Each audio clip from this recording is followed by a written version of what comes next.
de l'un à l'autre. Ça ne dit pas forcément ça. Il y a d'autres manières de voir. Pas forcément ça. Ça ne dit pas au complet. Ça ne veut pas dire qu'il ne manque pas mon mari. Alors, parce qu'on n'arrive pas à savoir dans quel contexte c'est. Virginia Woolf, c'est quand même une bonne femme un peu particulière. Ses deux parents sont meufs. C'est étonnant, quoi. Et sa mère meurt très jeune. Elle épouse le juif sans sou. Et elle lui écrit juste avant de se suicider, un suicide d'ailleurs extrêmement bien réglé. Elle se met des pierres dans les poches, elle rentre dans l'eau décidée, donc c'est pas hasardeux. Elle écrit à M. Woolf, je deviens folle, j'ai des visions, je t'empêcherai de travailler. La lettre est plus longue, mais donc c'est très précis. Moi, j'enlève ça, parce qu'on ne sait rien de tout ça finalement, on n'était pas sur place. Moi, c'est la phrase qui me pose question. Aucun. Qu'est-ce qui lui permet de généraliser à tous ce qu'elle pense pour elle? Si tant est qu'elle pense pour elle. D'entre nous, les êtres vivants, les êtres humains, ou une partie d'eux, les artistes, les femmes, les hommes, les anglais. Parce que là, on parle d'une généralité. On a élargi le nous, c'est vrai. On parle du nous. Voilà. Est-ce que c'est que sont les femmes anglaises bipolaires? Il y en a plus d'une. Admettons que ce soit les êtres vivants humains. Ça serait aucune, non? Aucun d'entre nous. Non, parce que quand on a un groupe, c'est toujours le masculin en règle grammaticale française. Même des femmes. Là, l'emporte. Même un groupe des femmes, c'est... Un groupe, s'il y a des femmes et des hommes, on dira aucun. Le masculin l'emporte toujours sur le féminin dans la pluralité des sexes. Dans la grammaire française. Il faudrait voir la version anglaise.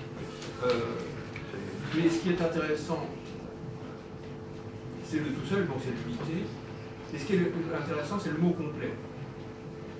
Alors moi, j'ai peur, parce que Gunther a fait une référence à Dieu. Dieu est matérialisé dans la vie chrétienne catholique par un morceau de pain. Et il existe du pain complet. Jusqu'à preuve du contraire, quand on rentre dans une boulangerie, un pain complet ne demande jamais de s'associer à un autre pain. D'ailleurs, même un pain incomplet ne demande pas un autre pain. Il ne dit pas je suis incomplet, il faudrait un féminin ou masculin, c'est tant qu'il y a une sexualité dans le pain. Donc, qu'est-ce que c'est que la complétude du pain? C'est qu'il, dans sa composition, il renfermerait tous les éléments nécessaires à une bonne alimentation pour celui qui en mange. Donc, il a toutes les vitamines, ce qu'on appelle le pain complet.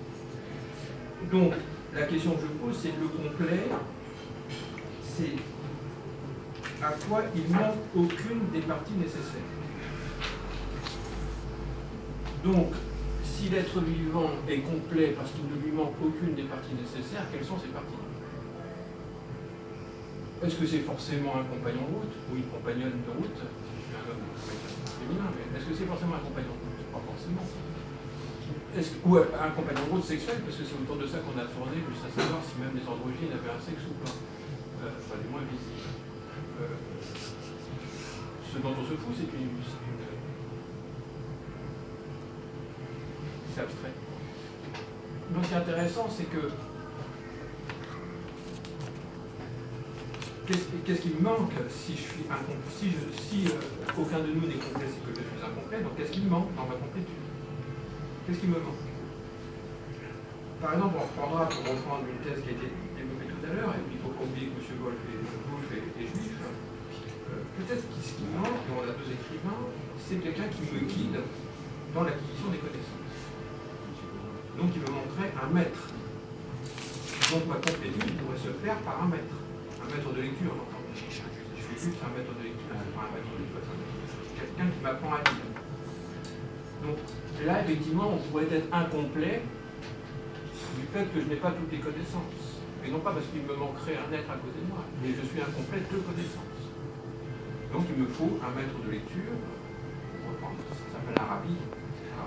Mais on trouve ça dans d'autres corporations, dans d'autres groupes.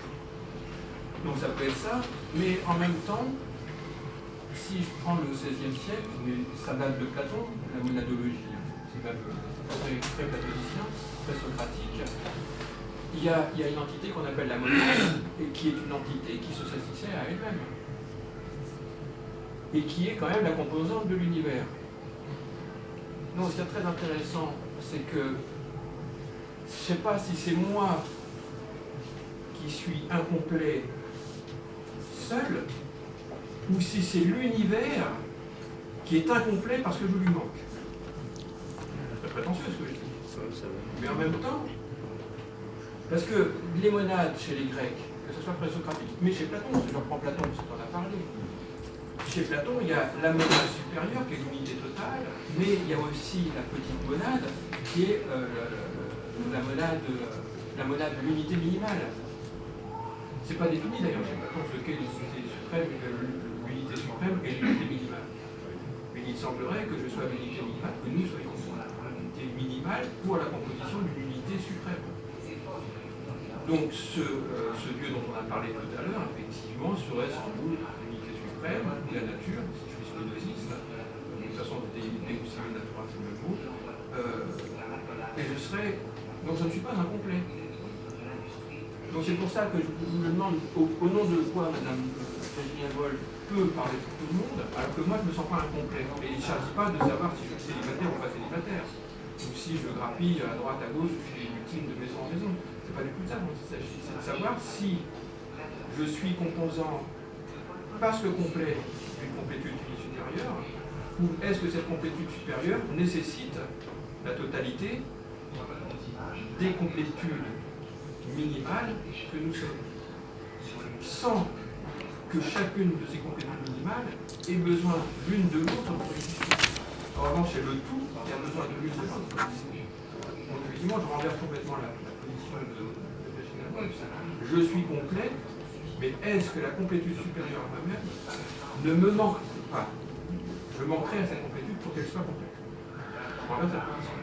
Oui, paradoxal, effectivement, ça fait penser un petit peu à une phrase complet, hein. Complet, c'est koans japonais, voilà, sur le paradoxe des choses, parce qu'on est complet sans être complet. D'ailleurs, la phrase aussi, tu donnes une autre orientation intéressante, effectivement, j'avais un petit peu annoncé, j'avais tendu la perche, disons, avec la conclusion, l'ouverture au-delà du côté sexuel, qui peut être intéressant aussi, c'était pour être dans le côté taoïste et voilà. Je voudrais juste une précision, c'est possible, pourquoi un peu ça, cette phrase-là à peu près la même et dans les Corinthiens, mais aussi dans le Sourate 6, la Sourate 7 du Coran, c'est-à-dire qu'elle se retrouve dans les pensées humaines qui vont au-delà de la philosophie, et qui sont d'ailleurs géographiquement localisées à des endroits différents. Et donc c'est, on va dire que c'est universel, c'est pas quelque part, c'est pas loin de l'être. Mais ce qui est intéressant, c'est qu'on peut aussi, justement, en t'écoutant, je pensais à une dimension un peu morale, quelque part, aussi de cette phrase. C'est un appel à l'humilité aussi. Aucun d'entre nous n'est complet avec tout ça. On peut aussi prendre ça, si on prend le pathos de la phrase, dans un appel à l'humilité aussi, quelque part.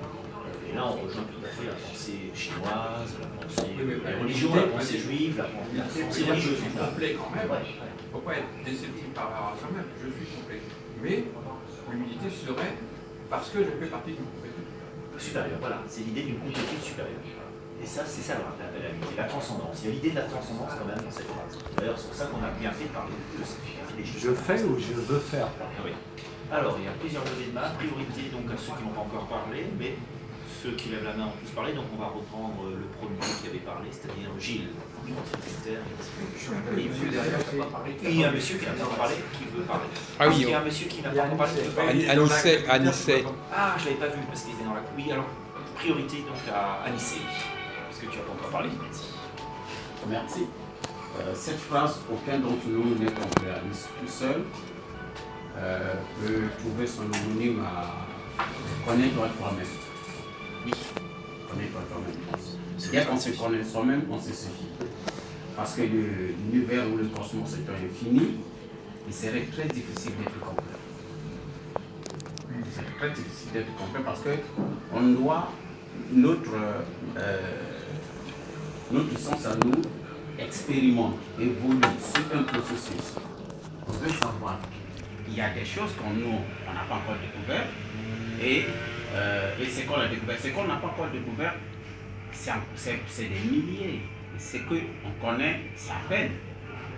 Parce que le complet dont on fait allusion, au mode général, je pense que c'est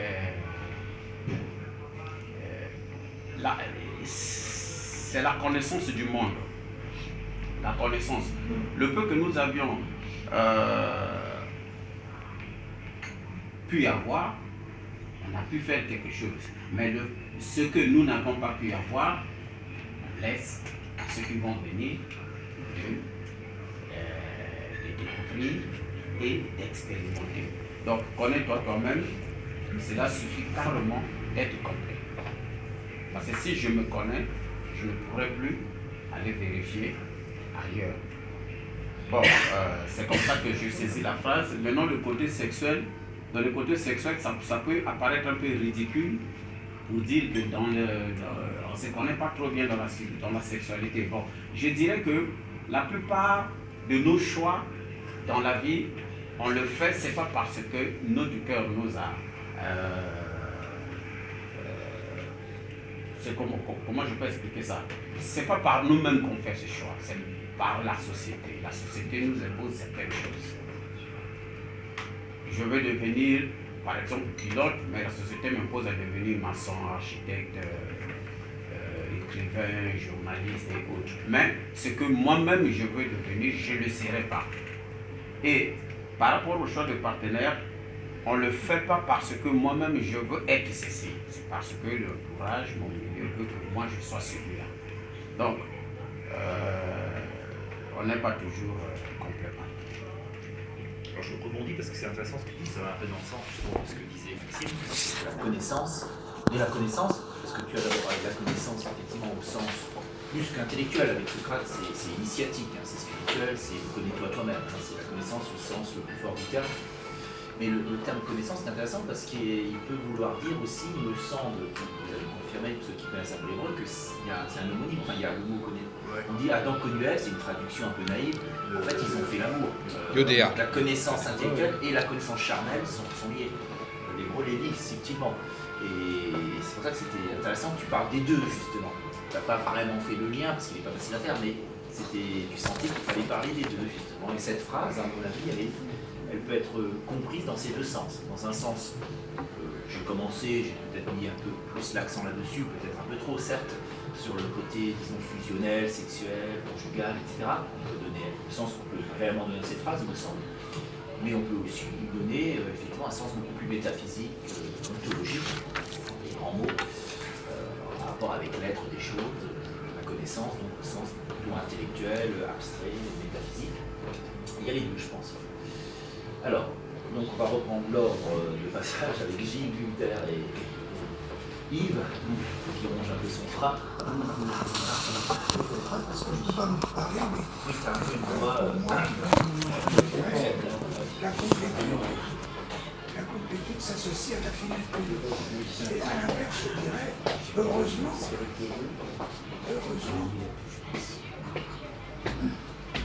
d'entre nous ne sont pas complètes, heureusement. Et on est impressionné par la mise en scène de la mort de Virginia Woolf. On est impressionné par son désespoir. On est impressionné par sa bipolarité.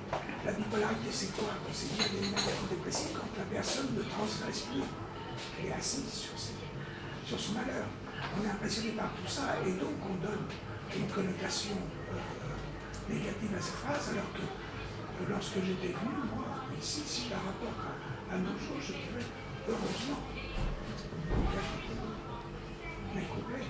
Parce que la complétude permet la transgression, l'abandon du su pour savoir de nouveau, etc.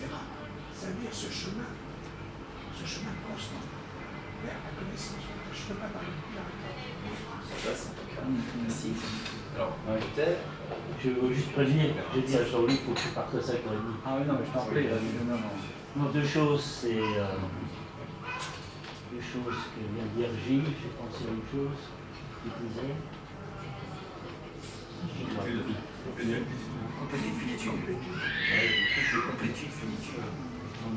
Ce qu'a dit Maxime, c'est intéressant, à mon avis. Ça me fait penser, c'est pas pour. Hein, je crois que tu es d'accord, contrairement à la science, ici, même quand on cite Hegel, Platon, on peut dire non, je ne le sens pas, c'est pas vrai. Hein, donc, si je cite deux philosophes, Hegel et Michel Henry, on peut dire je ne le sens pas comme ça. Il y a Hegel, il y avait deux Hegel. Un premier où il était complètement dans la totalité. Il parlait de la belle totalité grecque. Et puis il s'est intéressé au christianisme et il est arrivé là où moi j'en suis, c'est-à-dire qu'il y a deux absolus. Il y a à la fois la totalité et la singularité. Les deux, la totalité sans singularité, on peut aussi dire en Pascal, l'unité sans multitude, c'est la tyrannie, et la multitude sans unité, c'est la confusion. Donc, il faut les deux. Maxime a fait penser à autre chose, c'est pas uniquement Michel Henry, peut-être c'est déjà dans la religion juive avec son Tzimtzum, que Dieu a besoin de chacun. C'est-à-dire que c'est pas uniquement que nous avons besoin de Dieu, mais ce qu'a dit Michel Henry, le Dieu ne se manifeste que dans une incarnation singulière. S'il ne peut pas, il appelle ça l'archipséité, c'est un peu compliqué, mais ou des théologiens qui parlent de co-création. C'est-à-dire, Dieu, pour continuer à créer le monde, il a pas créé une fois pour toutes. Maintenant, c'est fini, parce que sinon, on va se coucher si tout a été fait. Donc, c'est comme ça que j'ai compris l'interprétation de Maxime. C'est pas seulement nous, on a besoin d'une totalité, mais aussi la totalisation a besoin de nous. Mais je remercie beaucoup, mais il faut que je m'en aille. Merci. À oui, merci. Alors Yves, elle nous laisse sur grosse l'idée est belle idée, là, c'est la là. singularité. Non, en fait, la phrase là, de Virginia Woolf, moi je voudrais ressouligner peut-être ce que j'ai peut-être mal exprimé tout à l'heure. Le début de cette phrase, en fait, là, c'est bien d'ailleurs qu'on a utilisé la fin de la citation, parce que c'est une phrase ouverte, mais elle n'est pas complète. Le début de la citation de Virginia Woolf, je ne m'en rappelle plus dans la certitude, mais elle dit quelque part qu'elle ne croit pas en la valeur des existences séparées. Voilà, merci beaucoup. Voilà. Je ne crois pas en la valeur des existences séparées. Aucun d'entre nous n'est complet à lui tout seul. Alors là, il y a un jugement un peu moral, on pourrait dire, ou une prise de position. Là, dans la seconde partie de la phrase, ça reste un peu ouvert. Ça se prêtait mieux au Tao. Oui, non, mais c'est bien. Mais j'aime cette position de Virginia Woolf quand elle dit ceci, qu'elle ne croit pas en la valeur des existences individuelles. Et pour moi, c'est là. Cette phrase-là la souligne, et la question de la liberté dans la citation anglaise va plus loin dans ce sens-là. Elle souligne que, à la fois, elle se rend compte de l'immense liberté qu'il y a dans l'être humain, mais elle a cette humilité, justement, de dire qu'il faut accomplir cette liberté avec l'autre. On ne peut pas l'accomplir. Et elle est très moderniste dans ce sens-là, parce qu'elle dénie complètement toute cette école de la sainteté, toute cette école de tout un courant qui voudrait que l'être se suffit à lui-même dans une certaine de réalisation spirituelle. Elle semble lier cela, et je la rejoins, moi personnellement. Elle est moderniste dans ce sens-là, et elle ouvre le débat vers un élargissement de la philosophie, justement, qui est que on ne peut dialoguer de l'être humain que dans cette idée, justement, de la polarité, d'une certaine réalisation. Alors, elle montre bien aussi la difficulté de cette réalisation. Je ne voudrais pas non plus dire qu'elle soit dans le couple au sens, voilà, il ne faut pas le formaliser peut-être, et en effet, il y a une difficulté de l'être, de cet animus, de cet anima, on ne veut pas dire qu'on s'accomplit facilement en tant qu'homme et en tant que femme, mais en tout cas, elle pose vraiment la question, qui est très moderne, que la réalisation de soi n'est pas une affaire justement d'une verticalité un peu métaphysique et autres, qu'elle doit aussi se faire dans une sphéricité, dans une horizontalité, et là, c'est vraiment une position qui est pour moi révolutionnaire, et qui est philosophique, qui est importante, qui n'est pas assez mise en avant, je pense. Et là, elle a une intuition, une sensibilité qui est profonde, parce qu'elle montre que la liberté, finalement, elle nie à la fois l'aspect révolutionnaire du dépassement de soi dans un éclatement. Alors c'est un petit peu l'effet Rolling Stone à l'heure actuelle, ou Amy Winehouse, ou C'est comme ça qu'on peut s'éclater dans un espèce d'infini, comme ça. Elle renie ça aussi finalement. Elle n'y arrive pas elle-même, ça c'est sûr, mais elle pense qu'il faut un frein à la liberté et dans un épanouissement qui se fait à deux. Et là, il y a une dimension philosophique qui est intéressante. Et qui n'est pas facile justement parce que la philosophie ne traite pas forcément beaucoup de ces questions-là. Et c'est pour ça que c'est judicieux de l'avoir justement utilisé, cette phrase, dans un capital où c'est très oriental, manière de voir les choses. C'est même typiquement occidental, justement. Ce type de phrase, on la retrouvera rarement chez les auteurs occidentaux. Voilà, on a un idéal effectivement de perfection individuelle, même dans les religions, dans le christianisme, notamment le protestantisme d'ailleurs, qui est très individualiste. Et dans la modernité capitaliste occidentale, c'est l'individualisme qui règne. Et là, c'est complètement contre l'individualisme. Ah oui. Et on peut la rapprocher, moi je l'ai rapproché du taoïsme, on aurait pu la rapprocher même du confucianisme, et d'autres spiritualités, d'autres philosophies asiatiques, le shintoïsme, etc. Elle était quoi d'origine? Je pense qu'elle était de famille anglicane, mais pas forcément très. Non. Je pense qu'elle était croyante de sa manière. Voilà, oui. Et en plus, Marie juif, donc influencée par le judaïsme. Mais est-ce qu'on peut avoir la traduction anglaise? À toi avoir le texte anglais, s'il vous plaît. Moi, je me pose beaucoup de questions sur la valeur de la traduction. Je traduirai, moi, ce qu'on... Non, mais est-ce que vous avez le texte anglais? Non, j'ai pas le texte anglais. Parce que à lui tout seul, ça peut être traduction par by himself. Et by himself, ça ne se traduit pas forcément par à lui tout seul, mais par lui-même. Donc, je crois que la moindre des choses, c'est de donner le texte anglais. Et on a un traducteur anglais qui pourrait... Non, mais il ne s'agit pas de traduire du français en anglais, il s'agit de traduire, de connaître le texte anglais. Moi, je pense que la traduction est quand même établie depuis longtemps, qu'elle est assez valable. Non, excusez-moi, bon, ça va. On peut le trouver, mais... C'était un peu sur la personne qui devait être à mes côtés, mais comme elle n'est pas là, ça m'a un petit peu... Non, le sujet, oui, c'est savoir si elle avait voulu le dire en anglais, elle aurait dit en anglais. En fait, finalement, les citations, je suis à Babylio, on a tout, et on ne dit pas d'où ça vient. Cette personne qui est tombée sur cette citation, c'est s'appelle citation Paul, c'est sur une phrase française qui est touchée par une phrase française. On doit résoudre le problème qui pose de français de cette phrase.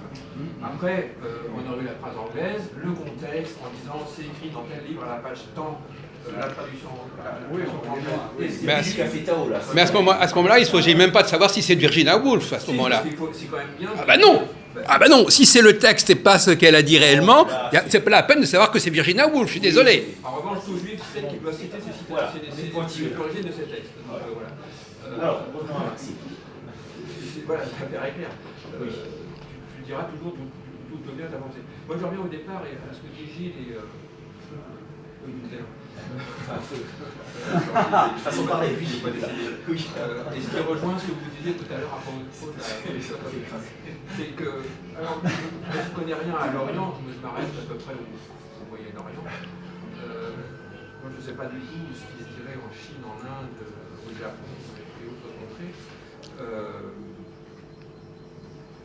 Mais chez Platon, parce que tu as parlé de Platon, tu as commencé occidental. Platon pose deux principes complètement opposés. Et je reviens au principe de la monade. C'est-à-dire que la monade, c'est une entité complète en elle-même. Complète en elle-même, mais qui se suffit à elle-même. Elle est un monde en elle-même. Bien. Alors, est-ce que les mondes sont complets? C'est un autre problème. Et je vais m'opposer un petit peu à ce que pensait Yves.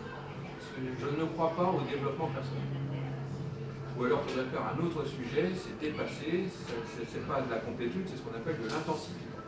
On est sur des mots. Voilà, donc je vais lire le bouquin de Tristan Garcia qui est sorti il y a 2 jours, et c'est très intéressant sur ce domaine. Donc Platon pose deux principes qui sont contraires, c'est dans la monade et la dyade. Il faut bien savoir que quand on fait du grec, on parle un petit peu aussi de lettres et de chiffres, souvent mélangés. Donc au sommet, il y a la monade, ce qu'on appelle l'un, c'est-à-dire le principe même. Si vous prenez la phrase d'un texte bien connu, in principio deus creator. Donc, le principe, c'est quelque chose de créateur. Donc, c'est une entité créatrice. Mais en bas, on a la dyade. La dyade, il ne faut pas oublier, c'est pas un chiffre, c'est un générateur du monde. Et c'est la source du monde. Et ce qu'il y a de très intéressant, c'est à partir de cette 1, la monade, que le nombre idéal est engendré. C'est Platon. C'est Platon. C'est à partir de là que le nombre idéal est engendré. Donc s'il est idéal, et là je ne suis pas du tout dans une théologie qui font référence à des religions monothéistes. Chez Platon, c'est pas monothéiste. Mais il y a l'un, c'est ça qui est intéressant, c'est qu'à partir de cette 1, le nombre idéal est engendré. Donc qu'est-ce que ça veut dire que, tout à l'heure quand je disais je suis complet, c'est-à-dire que je suis une monade, en fait je suis une dyade, et donc un élément complet, ce qui va dire, à part, comme disait monsieur, la connaissance de soi permet de savoir si je suis complet. Ce n'est pas quelqu'un d'autre extérieur à moi qui va dire que je suis complet ou non complet. Ça veut dire que je ne sais pas certaines choses. Mais est-ce que tout savoir définit ma complétude? J'en sais rien. En revanche, ce qui semble m'intéresser, c'est que, et je reprends toujours ça chez Platon, si la monade, l'un comme principe, est ce qui permet l'engendrement des nombres idéal, la dyade est indéfinitivement génératrice de la quantité. C'est-à-dire que, effectivement, je suis là, complet, uniquement pour augmenter, donc, faire évoluer vers le haut la quantité d'éléments nécessaires à la constitution de la monade. C'est-à-dire qu'effectivement, c'est de l'humilité, et comme je rejoins par un autre chemin ce que dit Yves, c'est-à-dire qu'effectivement, je dois admettre que je ne peux pas, seul, au temps complet, permettre la complétude de ce que j'ai nommé, paradoxalement, de l'infini. C'est-à-dire qu'il va falloir une quantité infinie de monde complet pour arriver à la monade. Je prends vraiment des termes grecs, volontairement, pour quitter toute référence religieuse. Mais on peut parler de Dieu et de l'homme, dans d'autres courants spirituels, d'autres éléments. Là, je suis purement raisonnable. C'est-à-dire que je prends la religion grecque comme la raison philosophique. Et c'est ça qui m'intéresse dans cette phrase. Maintenant, que ce soit de Virginia Woolf, ça permet de sources. Mais ce qui est intéressant, c'est cette complétude. C'est quoi? Est-ce que Virginia Woolf dit que, si je reprends la vie de Virginia, qu'on ne devrait pas faire d'ailleurs, parce que c'est juste, c'est la phrase qui est intéressante. Elle se suicide en disant à son mari, si je continue d'être là, tu ne pourras plus travailler. Vers sa lettre. Donc ça veut dire qu'elle nuit, elle sent nuire à la dyade qu'est son mari. Et donc, pour augmenter la quantité elle préfère disparaître pour que la vivacité, côté être vivant de son mari, puisse perdurer. Je trouve que ça c'est intéressant. Et c'est comme ça qu'il faut le prendre, c'est-à-dire que ma complétude doit aussi disparaître au profit d'autres complétudes pour arriver à ce que Gilles appelait effectivement l'infini. Ça paraît un peu complexe, mais c'est cet infini ne peut exister que par une quantité limitée d'éléments complexes. Oui. Parce que je veux dire, c'est un café Tao, c'est pas un café philo. Je ne sais pas ce que c'est qu'un café Tao. Oui, voilà, un café Tao. Quand j'étais en terminale, que je faisais une dissertation hors sujet, j'avais un 0. Voilà. Un café Tao, moi si je veux un café philo, je vais au café philo. Et j'ai un cours de philo. C'est pour ça que je suis venu chercher. C'est brillant, mais ça ne m'intéresse pas. Alors, qu'est-ce qui nous intéresse? Comment vous entendez la phrase? Voilà. Harmonier la phrase, c'est juste quelque chose qui lance le café Théo. Le café Tao. Voilà, c'est ça. Mais alors, si on commence à couper les cheveux en quatre avec la philosophie grecque sur cette phrase, on peut y passer la nuit. La pensée grecque, sur les monades, sur les... c'est un café Tao, dans la mesure où je suis plutôt grec que chinois. Et donc maintenant, c'est aux taoïstes, aux soufis. Disons pour mettre d'accord, il y a quand même le mot café. Ouais. Le mot café qui est bien français. Les Français, on aime bien les discussions. Voilà. Il y a le côté, effectivement, Orient. Je trouve que non, on est bien dans l'équilibre des choses. Alors c'est vrai que moi, je l'ai pris plus dans un an. C'est pour ça que j'ai privilégié plutôt l'approche, on va dire conjugale, sexuelle, qui cadre plus dans le Tao. Voilà. Moi, je l'ai taoïsé. Après, dans le débat, on peut... Ouais, tu avais défini ça comme ça, c'était Voilà. vraiment superposé la On va pensée dire occidentale et la philosophie. Quand on évoque l'idée de Dieu, de l'absolu, de l'unité, la diade, effectivement, on est dans la philosophie de Platon. Bah oui, voilà. Ça, j'avais laissé de côté. Moi, j'avais pris le Platon d'Aristophane, limite d'Aristophane, qui était proche, effectivement, avec l'androgyne, etc. Pour rester plus dans un truc plus Tao. Mais bon, il y a des règles, mais c'est la réflexion, effectivement, et juste aussi. Après, voilà, c'est un lieu de liberté, donc on ne peut pas trop. Voilà, c'est ce qui doit venir arrive. Hein. Je suis un spécialiste.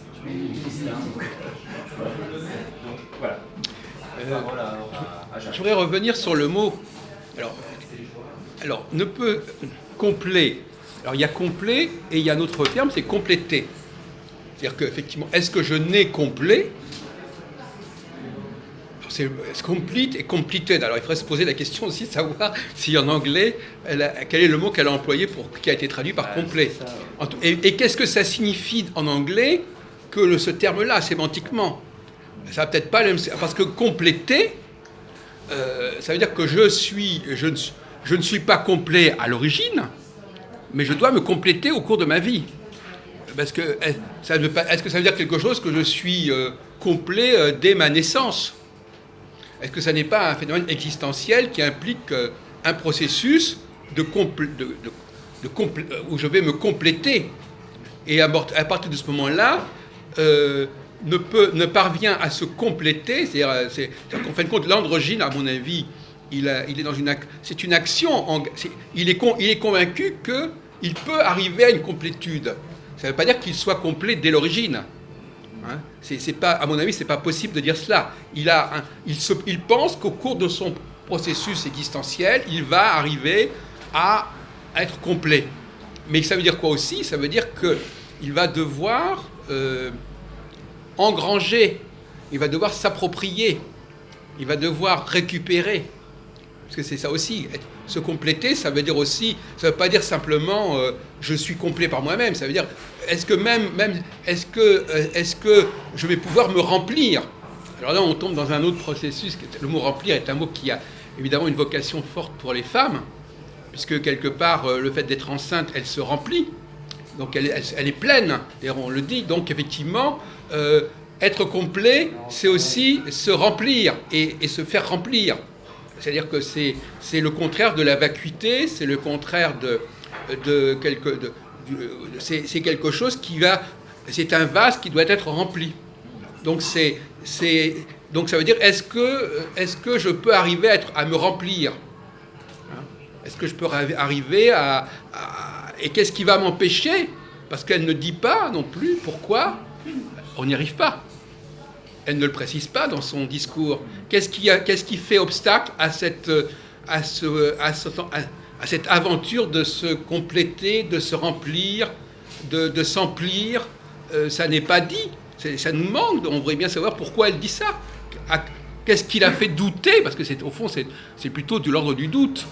Je me demande si, en fin de compte, on peut vraiment, par soi-même, parce que je reviens sur la question de qu'est-ce qui est... Moi, je pense, on peut vérifier, je suis sûr qu'en anglais, ça a été mal traduit. En réalité, c'est by myself, by oneself, d'ailleurs. Donc on ne peut pas, à lui tout seul, c'est trop fort. Ça veut dire, en fin de compte, par soi-même. Donc c'est déjà... Enfin, moi, j'en suis presque persuadé. Hein, je suis quand même... C'est déjà pas à lui tout seul, c'est en lui tout seul. Tu vois, effectivement, les traductions sont toujours suspectes. Mais vous l'avez le texte anglais, monsieur Roca? Non, mais ça c'est votre conception. Moi je considère que quand on commente un texte, il faut quand même le connaître dans ce qu'il a voulu dire. Autrement, on fait dire à Virginia Woolf n'importe quoi, ce qui n'est pas acceptable. Pour moi, d'ailleurs, je pense que la référence à Virginia Woolf était presque inutile. Voilà, exactement. Oui, mais n'empêche que, là, on tombe dans un problème de méthode. On ne peut pas non plus se permettre de prendre un texte sans savoir ce que l'autre a voulu dire dans l'origine. C'est pas possible. À la limite, c'est une masturbation complètement débile. Par accident, la personne qui devait présenter à mes côtés n'est pas venue. Elle m'avait dit. Oui, d'accord. Donc il ne faut pas faire de nécessité-vertu. Ne faisons pas de nécessité-vertu. Ne justifions pas un manque en disant mais c'est très bien comme ça. Je suis désolé. Donc effectivement, voilà. Donc effectivement, on ne sait pas pourquoi elle dit cela. On ne sait pas ce qu'il a fait aboutir à cela. Mais ce que je voulais simplement dire, c'est-à-dire qu'en fin de compte, elle ne veut, à mon avis, ce texte ne signifie pas de toute façon qu'on est complet dès l'origine. Donc c'est quelque chose qui va s'entreprendre. C'est une entreprise de se compléter et de se remplir. Bon, et donc c'est tout à fait autre chose là. Donc c'est pas simplement l'androgyne qui serait par naissance et à la naissance complet. Hein? Parce que l'androgyne, il est dès le départ complet. Mais si on pose le problème... D'ailleurs, on n'emploie pas le mot androgyne dans ce texte. Alors donc déjà, excusez-moi, donc de toute façon, si on en reste à ce texte-là, il n'y a pas de raison de parler d'androgyna. Donc effectivement, aucun d'entre nous n'est complet, ça veut dire que, eh bien, au cours de sa vie, on n'arrive pas à une totalité, voilà, c'est ça que ça veut dire. Ça ne veut pas dire que, donc voyez-vous, donc il y a, soit on part d'un principe biologique qu'on est complet dès l'origine, et à mon avis, c'est un contresens dès le départ, en fin de compte. Donc, dès le départ, tu as fait un contresens, parce qu'en réalité, c'est pas ça dont il s'agit. Il s'agit pas d'une complétude originelle. Il s'agit d'une complétude existentielle qui constitue un but d'existence. Donc, donc déjà, il y a un problème, là. Oui, je reste sur l'existentiel, ça dénote un mal de vivre, effectivement, dans ce cas. Et je voudrais rajouter que par rapport à un complet, si on prend le taoïsme, parce que c'est quand même, effectivement, moi j'ai voulu effectivement taoïser un peu cette phrase, parce qu'on est dans un café Tao, encore une fois, et ça c'est la méthodologie, ça j'y tiens. C'est d'ailleurs pour ça que je demande aux personnes qui posent des sujets, que ce soit des sujets qu'on puisse traiter Orient-Occident, pour que ce ne soit pas justement un café philo. Là, c'était limite, mais ça pouvait se faire, parce qu'il y avait quand même cette idée du Tao avec le vide et le plein, justement. On a oublié de parler du vide, effectivement, parce que justement, pour se compléter, pour être complet, paradoxalement, il faut savoir se vider, faire le vide. Une femme ne peut avoir un autre enfant que si elle a déjà accouché. Elle peut en avoir deux de suite, elle peut avoir des jumeaux, des triplés ou des quadruplés, des quintuplés, sextuplés même, mais elle ne peut pas en avoir, elle peut pas en avoir avant qu'elle ait vidé le premier, si je puis dire, voilà, un nouveau, quoi. Voilà. Exactement. Donc c'est ça la logique aussi du Tao, c'est cette logique un peu dialectique entre le vide et le plein, justement, le yin qui est le vide, le yang qui est le plein. Il y a ça peut-être aussi, c'est une extrapolation. Encore une fois, j'aurais peut-être dû le préciser au début, mais quand je prends une phrase, bon, je dis un petit mot sur l'auteur, mais je ne peux pas faire une explication de texte non plus, c'est pas le but. Et je rejoins tout à fait aussi ce qu'a dit tout à l'heure. C'est la phrase n'est qu'un prétexte, en quelque sorte, pour après parler d'autre chose, utiliser, mais qu'est-ce qu'elle a voulu dire, à la limite, on ne saura jamais qu'est-ce qu'elle a voulu dire exactement, bon, c'est pas très grave, on n'est pas des spécialistes de Virginia Woolf. Voilà. Ce qui m'intéresse, moi, c'est comment une citation quelconque, ça peut être une question, on n'a pas fait des citations, peut avoir une résonance dans un autre contexte, celui de la pensée du taoïsme, ou d'autres auteurs. Et qu'est-ce qu'elle nous dit à nous aujourd'hui aussi, une type d'actualisation aussi. Et donc, de ce point de vue-là, voilà, tout ce qui se dit, moi j'entends des choses très intéressantes aussi. Donc, il n'y a pas de souci à ce niveau-là. Alors, quelqu'un qui n'a peut-être pas encore parlé, Véronique. Oui, c'est vrai qu'il y a eu très peu de prise de parole féminine. Moi, j'ai une vision tout à fait différente. Ah, c'est bien. Je pense.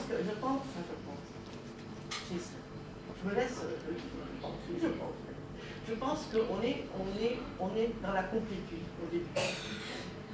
Et que donc on est complet, puisqu'on est dans la complétude. Et ensuite, le reste de notre vie, on sépare les choses qui ne nous conviennent pas. Je pense que c'est tout à fait la chose inverse. C'est qu'à la base, il y a tout en nous, et ensuite, notre vie se passe à déterminer ce que l'on va garder pour notre propre conception. Une sorte de réduction ontologique. Voilà, C'est tout je pense au long que de la vie. je pense que Le nourrisson, le fœtus, en fait. puisque si on fait partie du 1, donc on descend, on est 1, et puis ensuite, il faut élaguer pour permettre une détermination de sa complétude. Oui, c'est intéressant comme vision. Donc c'est pas se remplir, c'est Se vider. éjecter. Ouais, éjecter, se vider. C'est intéressant. Ouais. C'est complémentaire. C'est complémentaire. Aléa, G13. Oui. Alors, on revient à Nissim. C'est hilaire. Je pense que j'ai retrouvé ma pensée parce que avant, quand j'avais pris la parole, j'avais complètement oublié ce que je devais dire. C'est pour cela que On s'en est aperçu. un tout petit peu. Pas mal ce que tu as dit. Nous naissons tous avec de l'énergie Kundalini. L'énergie Kundalini qui nous donne la force d'aller, de découvrir, de travailler, que cela soit la force intellectuelle ou la force sexuelle ou la force de la musculature, bien sûr. L'énergie Kundalini. Alors, cette énergie se cache, mais ça se révèle que par un clic. S'il y a un clic, ça se déclenche. Mais s'il n'y a pas un clic, cette énergie ne peut pas se déclencher. Je pense que c'est la raison pour laquelle Virginia Woolf, je pense, c'est cette énergie qu'elle a voulu déclencher chez l'autre, pour que l'autre comprenne.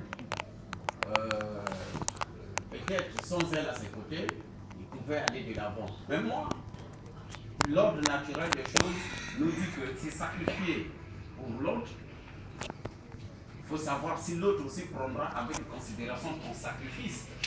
Parce que la plupart des sacrifices, il faut préparer la personne que tu dois sacrifier pour elle. Par exemple, je prends l'exemple du christianisme. Jésus s'est sacrifié pour que le monde se libère. Aujourd'hui, on se rend compte que le sacrifice de Jésus était vain. Parce que le monde continue de pire en pire dans le mal.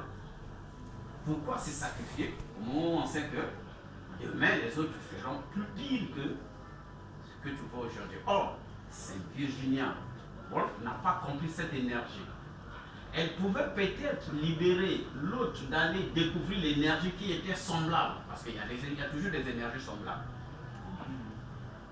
Aujourd'hui, si je suis avec X et que mon énergie ne colle pas avec celui-là, je ne peux pas faire des sacrifices ou bien m'accrocher aussi longtemps, sinon ça risque de créer une bombe nucléaire. Je préfère aller à la recherche de l'énergie qui m'est semblable. On ne fréquente que lorsqu'on est semblable, sans qu'on soit semblable. Si on n'est pas semblable, on ne peut pas se fréquenter. Donc je pense que la phrase qu'elle a dit, c'est juste, mais l'acte qu'elle a posé pour se sacrifier n'était pas juste vis-à-vis de l'univers, du cosmos, parce qu'on ne peut pas se sacrifier pour quelque chose. La vie est précieuse. Et je peux encore dire que l'énergie agit que dans la bipolarisation. L'énergie plus, l'énergie moins. Donc, si j'ai dans ma conscience que l'énergie agit en bipolarité, je ne peux pas aujourd'hui vouloir être complet. Ce matin, j'avais des aptitudes, le soir, je perds des aptitudes. C'est comme ça. Donc, dès que j'ai l'esprit du cosmos, l'ouverture du cosmos, que le monde est infini, je me suffis. Parce que je connais déjà mes profondeurs, je sais que j'agis comme ça, je me suffis. En me suffisant, je ne peux plus dire que je suis incomplet. Là, je suis complet. Par rapport à ma ligne de mire, je dirais que je suis complet puisque je tire, je gagne. Donc, je peux dire, pour une âme faible, veut dire que le monde est incomplet ou bien on ne se suffit pas. Pour une âme forte, dira que tout est complet. Parce que nous sommes tous à la naissance, nous naissons tous avec la Kundalini, ce qui nous donne la force d'aller de l'avant. Moi, je suis content que tu reparles de la Kundalini. J'en avais parlé avec Lou, c'est un très beau livre, le yoga de la Kundalini. c'est une notion très intéressante. Hein. D'ailleurs, on le représente la Kundalini comme un serpent lové autour de la colonne vertébrale. Oui, mais par les chakras, c'est une belle idée. Là, on en revient justement que l'idée un petit peu dans le yoga, ou telle peut-être qu'elle est exprimée chez Jung qui a repris ça, la Kundalini, ça serait une certaine énergie qui doit être domestiquée, c'est pas le mot, qui doit être accomplie, réalisée